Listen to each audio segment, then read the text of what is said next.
Some may call it a hot hatch, some may call it a hatchback, but Mitsubishi calls it a Sportback. That's what this is, the Lancer Sportback. Kind of has like a shark face. I like sharks. So let's go swimming today on FLDetours.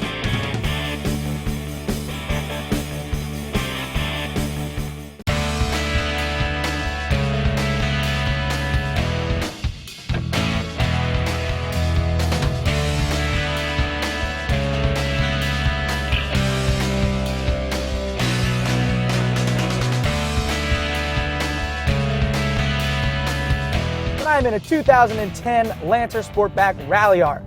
237 horsepower, we'll hit you with the specs later. You know, that's not my scene. The Lancer Sportback Ralliart is basically a watered down version of the Evo. Now we all know the Evo is like the quintessential street rally car.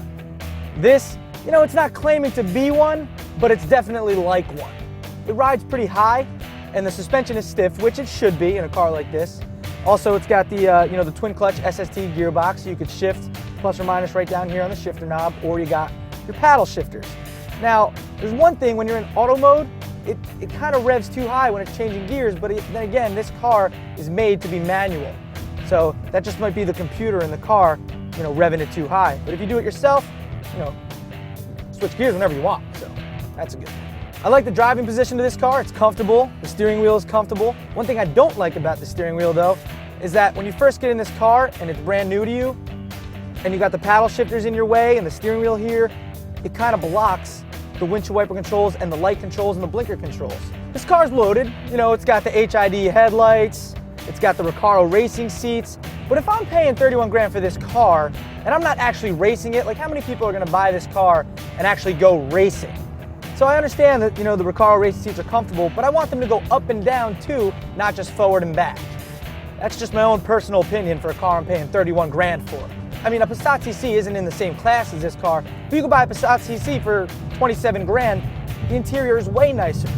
And now that brings me to the gauges. Really nice, colorful gauge right in front of you, next to, your speedometer and your RPMs. But pan over here, you just got a regular red digital readout of your whole radio. It would have been nice if they carried out, the whole colorful display here, right here as well. Mitsubishi, come on, man, 31 grand? Give it to me. I want it. I want the display, maybe even touchscreen. Put it in. I kind of see this car being like a spoiled high school kid's car. I mean, I don't know too many high schoolers driving around a $31,000 car, but you know what? There was always those few when I was in high school. So overall, I like this car. It handles well, it's got good pickup. Basically, it's the same thing as the regular Lancer Ralliart, except this is a Sportback or hatchback or whatever you want to call it. The looks of it, I like. I really like the looks of it. I'm giving it an 8 out of a 10. The interior, on the other hand, we're looking at a 4 out of 10, and that's me being generous, all right? So that's my thoughts on the Mitsubishi Lancer Sportback, and yeah, that's about it. F that guy, I'm out of here.